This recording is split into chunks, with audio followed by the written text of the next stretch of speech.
नमस्कार दोस्तों, ई विद्या क्लासेस में आप सभी का स्वागत है। दोस्तों आज इस वीडियो में हम टीचिंग एप्टीट्यूड का प्रैक्टिस सेट नंबर 5 सॉल्व करेंगे। इससे पहले हम लोग 4 प्रैक्टिस सेट सॉल्व कर चुके हैं। अगर आपने वीडियो नहीं देखा है तो डिस्क्रिप्शन बॉक्स में हमने आपको प्लेलिस्ट दे रखी है, आप वहाँ से जाकर उन वीडियोज़ को देख सकते हैं। तो चलिए दोस्तों बढ़ते हैं आज के प्रैक्टिस सेट की तरफ।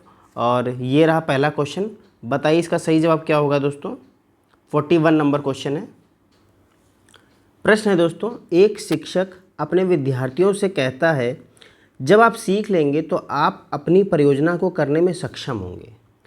यह संप्रेषण किसका संकेत करता है? देखिए इंग्लिश में देखेंगे। A teacher tells their students when you learn this you will be able to complete your project. What does this communication indicate? अब देखिए दोस्तों, अगर हम ऑप्शन देखेंगे तो पहला है रुचि निरंतरता। तो देखिए रुचि निरंतरता का मतलब होता है कि टीचर कुछ ऐसा पढ़ाए जिससे बच्चों की जो रुचि है किसी भी चीज़ के प्रति वो लगातार बनी रहे।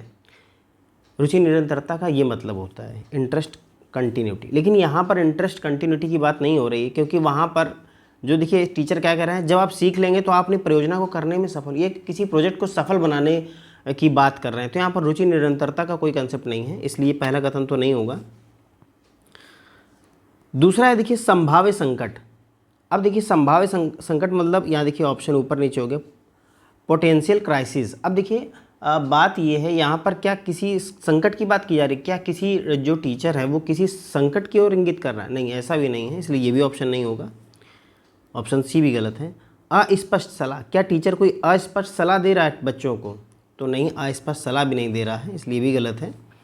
सकारात्मक प्रबलन, अब देखिए हाँ दोस्तों यही बात है कि टीचर बच्चों को सकारात्मक यानी बच्चों को विश्वास करने के लिए कह रहा है कि आप विश्वास करिए, बच्चों के अंदर आत्मविश्वास जगा रहा है। ठीक है, टीचर क्या कह रहे हैं कि जब आप सीख लेंगे तो आप अपनी परियोजना करने में सक्षम होंगे। तो हाँ, ये बिल्कुल सकारात्मक प्रबलन है, यानी कि पॉजिटिव रीइंफोर्समेंट है। यही बिल्कुल सही जवाब है।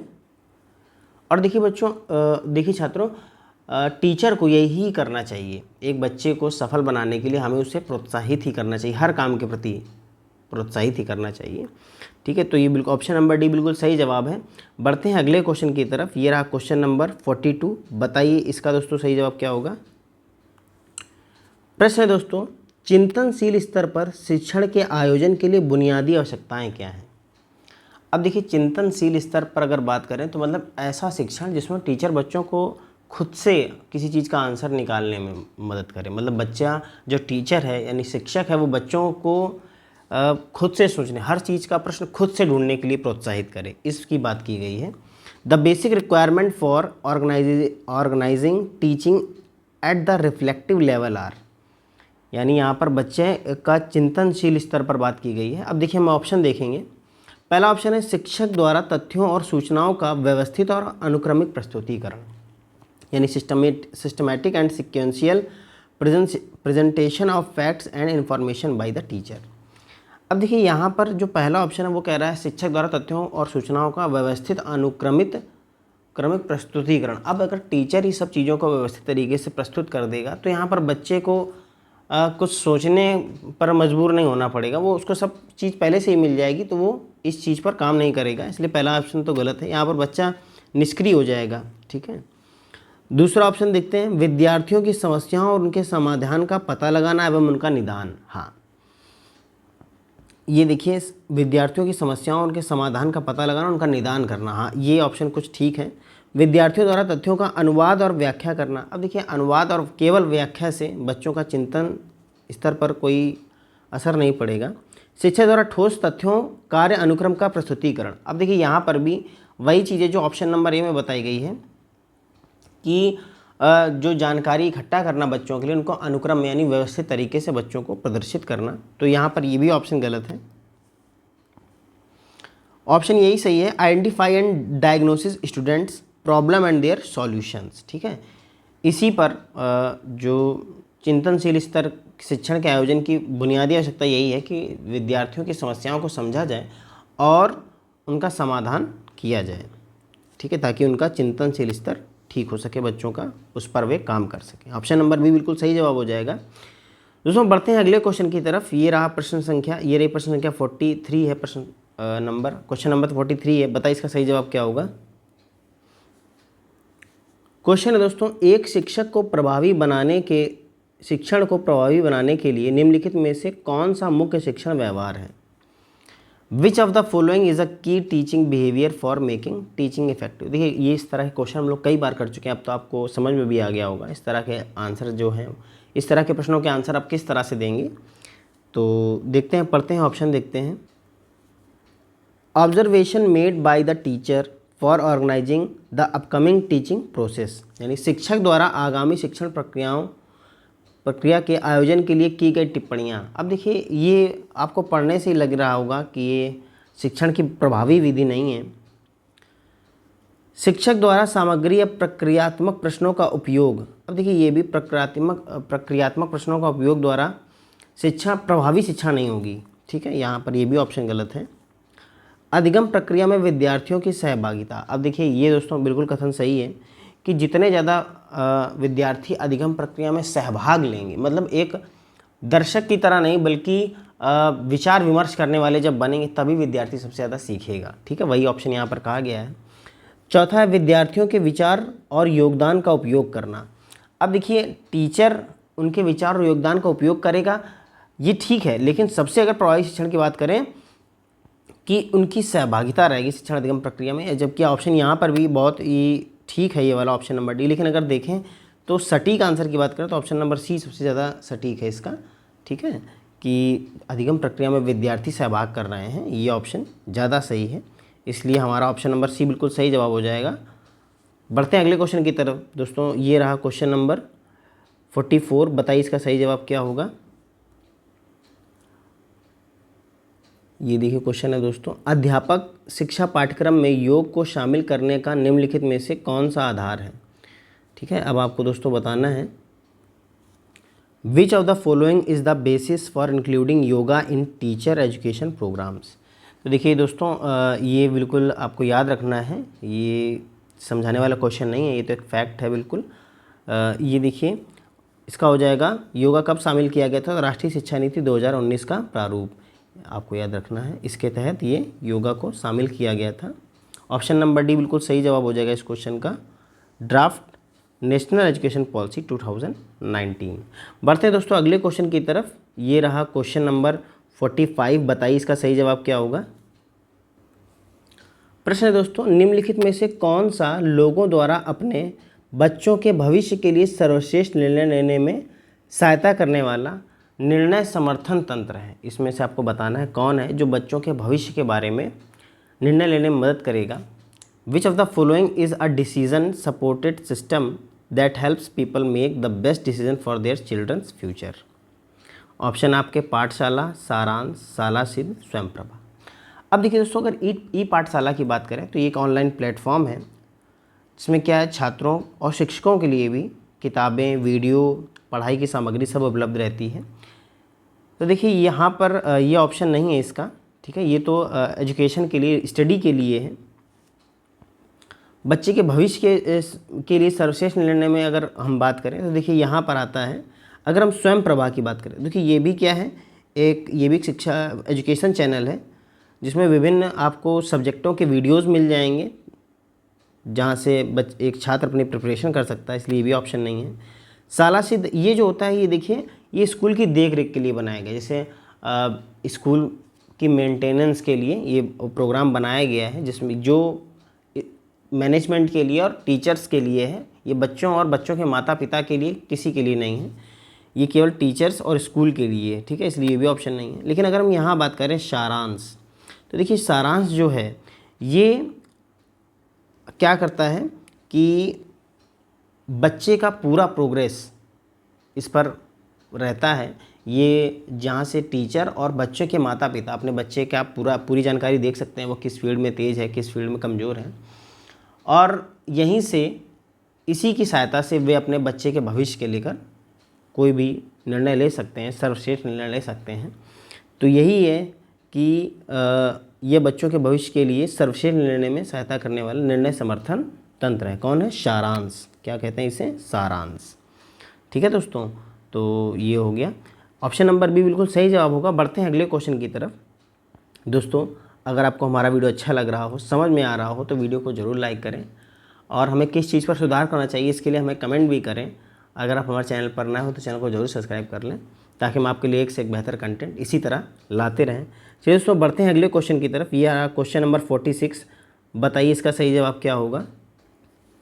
क्वेश्चन है दोस्तों, विद्यार्थियों की अकादमिक सफलता के लिए निम्नलिखित में से कौन न्यूनतम रूप से महत्वपूर्ण है। सबसे कम महत्वपूर्ण कौन सी चीज़ है। Which of the following is the least important for student academic success. अब देखिए दोस्तों, एकेडमिक सक्सेस की अगर बात करें तो संज्ञानात्मक क्षमता पहला है। संज्ञानात्मक क्षमता, तो देखिए दोस्तों, संज्ञानात्मक क्षमता मतलब सोचने समझने की क्षमता, कॉग्निटिव कॉम्पिटेंस बोलते हैं इसे। तो देखिए यहाँ पर दोस्तों इसका होना बहुत ज़रूरी है, ठीक है। ये तो बहुत ही महत्वपूर्ण भूमिका निभाता है, इसलिए हमारा आंसर नहीं है, क्योंकि हमें जो सबसे कम भूमिका निभाता है उसको बताना है। तो ये दोस्तों हमारा आंसर नहीं है। दूसरा देखिए भावनात्मक सक्षमता यानी इमोशनल कॉम्पिटेंस। अब देखिए इमोशनल कॉम्पिटेंस यानी इसकी भावनात्मक क्षमता हमारे अंदर बहुत अच्छी होनी चाहिए, क्योंकि एकेडमिक जब हम कर रहे होते हैं, पढ़ाई कर रहे होते हैं, तो हमारा कई बार मनोबल टूटता है पढ़ाई के समय। तो अगर हम इमोशनली मजबूत नहीं होंगे तो ये हमारी जो अकादमिक सफलता है उस पर प्रभाव बहुत भयंकर तरीके से पड़ेगा। इसलिए ये ऑप्शन तो गलत होगा, क्योंकि ये तो बहुत ज़रूरी है। भावनात्मक क्षमता यानी कि इमोशनली मजबूत होना बहुत ज़रूरी है, ठीक है। विधिक सक्षमता मतलब होता है कि आपको कानून और जो समाज है उसके नियमों के बारे में जानकारी होनी चाहिए। विधिक सक्षमता यानी कि लीगल कॉम्पिटेंस, ठीक है। ये सीधा योगदान नहीं करता, लेकिन आपकी जो है अकादमिक सफलता के लिए बहुत महत्वपूर्ण है, ठीक है। आपको नियम कायदे कानून तो पता ही होने चाहिए, इसलिए विधिक सक्षमता भी। सामाजिक सक्षमता होता है मतलब अपने दोस्त बनाना, यार बनाना, अपने टोली बनाना। देखिए ये एकेडमिक सफलता के लिए बहुत महत्वपूर्ण नहीं है, महत्वपूर्ण है, लेकिन इन तीन ऑप्शन की बजाय अपेक्षा अगर बात करें तो ये सबसे कम उपयोगी है, इसलिए यही हमारा आंसर है, ठीक है। जो है सामाजिक सक्षमता, यही हमारा आंसर है, यही सबसे कम उपयोगी। ऑप्शन नंबर डी बिल्कुल सही जवाब हो जाएगा दोस्तों, ठीक है। बढ़ते हैं अगले क्वेश्चन की तरफ। ये रहा क्वेश्चन नंबर 47। बताइए इसका सही जवाब क्या होगा। अब देखिए यहाँ पर दोनों हिंदी और इंग्लिश दोनों में क्वेश्चन दिया हुआ है, आपको मैच करना है, मैच द फॉलोइंग है। चलिए दोस्तों, बताइए इसका सही जवाब क्या होगा। और नीचे देखिए आपको ऑप्शन दे रखे हैं, ये ऑप्शन आप देख सकते हैं, स्क्रीनशॉट ले लीजिए, इनका नोट कर लीजिए, फिर इनके जवाब बताइए। तो ठीक है दोस्तों, बताइए, फिर मैं बताता हूँ आपको। तो देखिए दोस्तों, पहले हम इनके फुल फॉर्म के बारे में अगर बात करें तो देखिए पहला है, आप देखेंगे NPTEL, NPTEL। अब देखिए दोस्तों इसका मतलब होता है national program on technology enhance learning, यानी राष्ट्रीय प्रौद्योगिकी संवर्धित शिक्षण कार्यक्रम। National program on technology enhanced learning.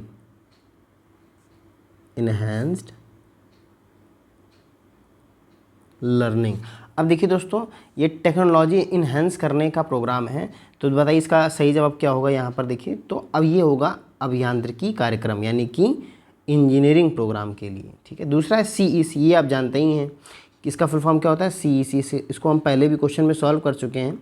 तो CEC का होता है consortium of educational communication, consortium of educational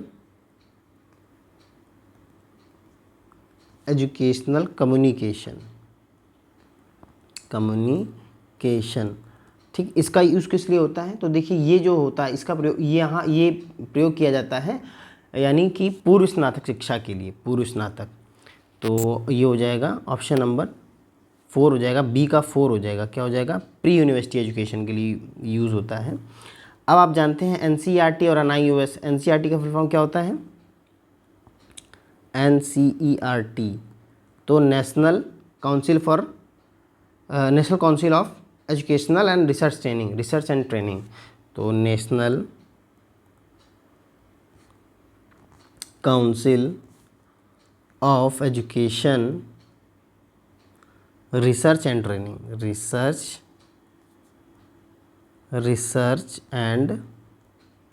training, training, ठीक, ट्रेनिंग। NIOS आप जानते हैं, National Institute of Open Schooling. तो National Institute of Open Schooling, ठीक। तो अब आप देखिए इसका यूज आप जानते हैं, पुरुष नर शिक्षा, NCERT और NIOS ये किसके लिए यूज़ होते हैं? तो ये स्कूली शिक्षा के लिए यूज़ होते हैं। क्या होते हैं? स्कूली शिक्षा के लिए। तो यहाँ देखिए स्कूल शिक्षा, और ये जो है NITTR, ठीक है, इसका हो जाएगा शिक्षण प्रशिक्षण कार्यक्रम, क्योंकि आप जानते हैं ये होता है national Institute of teachers training and research. आप इसे लिख लेंगे, नेशनल इंस्टीट्यूट ऑफ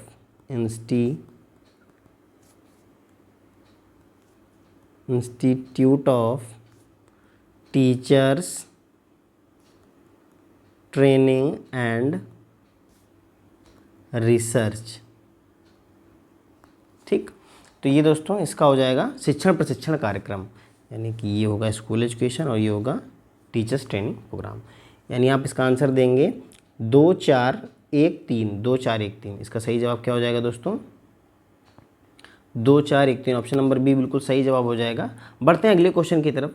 दोस्तों आपको इस वीडियो का जो PDF है वो हमारे टेलीग्राम चैनल पर मिल जाएगा, और टेलीग्राम का लिंक आपको हमारे डिस्क्रिप्शन बॉक्स में मिल जाएगा, वहाँ से आप ज्वाइन कर सकते हैं। तो चलिए दोस्तों अगला क्वेश्चन है, बताइए इसका सही जवाब क्या होगा। प्रश्न है दोस्तों, विद्यार्थियों के बेहतर निष्पादन हेतु निम्नांकित में से कौन सा निरोधक है?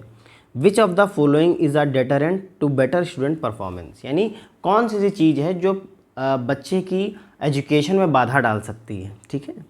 देखिए यहाँ पर अगर ऑप्शन देखेंगे, अकादमिक विमर्श, यानी बच्चा अपनी पढ़ाई के बारे में विचार विमर्श करता है, तो ये तो बाधा नहीं डालेगा, बल्कि ये तो बच्चे को प्रोत्साहन देगा, बच्चे को सीखने में मदद करेगा। तो ये तो इसका जवाब नहीं है, क्योंकि ये बाधा नहीं डालता। एकेडमिक डिस्कोर्स, अवबोध स्तर, यानी समझने की क्षमता, यानी समझने का लेवल, ये भी बच्चों को एकेडमिक्स में मदद ही करेगा, निरोधक नहीं बनेगा। अकादमिक रणनीतियाँ, वो अपने एकेडमिक्स को लेकर रणनीतियाँ बना रहा है, ये भी सहायक ही सिद्ध होंगी, ये निगेटिव इम्पैक्ट नहीं डालेंगे उसकी पढ़ाई पर। लेकिन यहाँ देखिए राजनीतिक उन्मुखता, यानी कि राजनीतिक, आप जानते हैं राजनीति के मामलों में अगर वो फोकस करेगा तो वो यहाँ पर अपनी पढ़ाई जो उसकी एजुकेशन है उस पर इम्पैक्ट पड़ेगा, और ये उसके बेहतर निष्पादन में निरोधक का काम करेगा। तो पॉलिटिकल ओरिएंटेशन, ठीक है, ये उसको अपने मार्क से भटकाएंगे, इसलिए यही ऑप्शन बिल्कुल सही है। Option number is the right answer है। बढ़ते दोस्तों अगले क्वेश्चन की तरफ। ये रहा क्वेश्चन नंबर 49। अब देखिए आपको यहाँ पर कथन दिए हुए हैं, और आपको बताने कौन कौन से कथन सही है। क्वेश्चन पढ़ के भी देखेंगे, आंसर इसका यहाँ पर है। तो बताइए दोस्तों इसका सही जवाब क्या होगा। क्वेश्चन है, शैक्षणिक संस्थानों में सामान्यतः विद्यार्थियों के पास समूह जर्नल्स पत्रिकाएं होती हैं, और वे उसमें नियमित रूप से लिखते रहते हैं। निम्नलिखित में से ऐसे कौन से कथन सही हैं जो जर्नल निकालने के लिए निरौपचारिक मूल्यांकन की पद्धति के रूप में होते हैं? तो बताइए दोस्तों इसका सही जवाब क्या होगा। In educational institution student generally have group journals magazines and they regularly written in them. Which of the following statements are correct as formal evaluation method for publishing journals. अब दोस्तों आप जर्नल्स के बारे में जानते होंगे। जर्नल्स में पत्रिकाएं होती हैं जिनमें छात्रों के विचार, उनके शोध उसमें छपते रहते हैं, ठीक है। तो यहाँ बताया गया है कि जो छात्र जर्नल्स और पत्रिकाएं अपनी बनाते हैं या लिखते हैं, अपने विचार उसमें रखते हैं, तो ऐसे कौन से इसमें कथन सही हैं जो उनको ये जर्नल्स लिखने यानी अपने विचार लिखने के लिए प्रोत्साहित करेंगे, ठीक है। ऐसी क्या चीज़ है, यानी कौन से कथन इन जर्नल और बच्चों के जो विचार हैं उनको लिखने के लिए प्रोत्साहित करने वाले कथन कौन से हैं, आपको ये बताना है। देखिए पहला कथन है, it is a tool that provide student an opportunity to express their thought and opinions. यह एक ऐसा उपकरण है जो विद्यार्थियों को अपने विचार और अभिमत प्रकट करने का अवसर प्रदान करता है। तो देखिए बिल्कुल सही जवाब है दोस्तों, ये ऐसा ही बिल्कुल टूल है। अभी तक उन्होंने क्या सीखा उसे प्रदर्शित करने का अवसर है, बिल्कुल सही है दोस्तों, ये भी कथन सही है। It is an opportunity to demonstrate what they have learn so far, ये भी सही है। दबाव में उभरने का तरीका, अब देखिए दबाव में उभरने का तरीका नहीं है, ठीक है, ये कोई दबाव में उभरने का तरीका नहीं, बल्कि यहाँ पर जो बच्चे शोध करते हैं, जो बच्चे पढ़ते हैं, वो अपने विचारों को यहाँ पर लिखते हैं। जो छात्र ये सब करते हैं वो अपने विचारों को लिखते हैं। ये कोई सभी के लिए चीज़ नहीं है जर्नल्स पत्रिकाएं, ये केवल उनके लिए हैं जो शोध करते हैं। ठीक है। वह प्राधिकारी से अपने विवादों को सुलझाने का उपकरण, देखिए ये भी नहीं है, ये देखिए ये अनौपचारिक कोई चीज़ नहीं है जो किसी ने भी इसको यूज़ कर लिया, ऐसा नहीं है।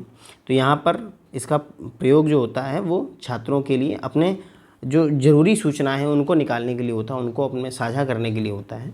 तो ऑप्शन नंबर जो कथन पहला और दूसरा वही सही है, बाकी तीसरा और चौथा गलत है, यानी उसका सही जवाब हो जाएगा पहला और दूसरा। ऑप्शन नंबर सी बिल्कुल सही जवाब होगा। और ये रहा दोस्तों आज का लास्ट क्वेश्चन। बताइए, ये भी आपको मैचिंग है, आपको बताना है इसका सही जवाब क्या होगा। ये देखिए हिंदी वाले हैं और ये इंग्लिश में, आप लोग स्क्रीनशॉट ले सकते हैं, उसका जवाब बताएंगे। नीचे इसके आंसर दिए हुए हैं। तो देखिए अब हम इस क्वेश्चन को देखते हैं। अब देखिए नीचे दी गई दो सूचियों, यानी सूची 1 में ब्लूम की वर्गीकी के अनुसार अधिगम के विभिन्न स्तर दिए गए हैं, जबकि सूची 2 में उनके उदाहरण और संबंधित कार्य दिए गए हैं। इन दोनों सूची को सुमेलित कीजिए और नीचे दिए गए विकल्प में से सही उत्तर चुनिए।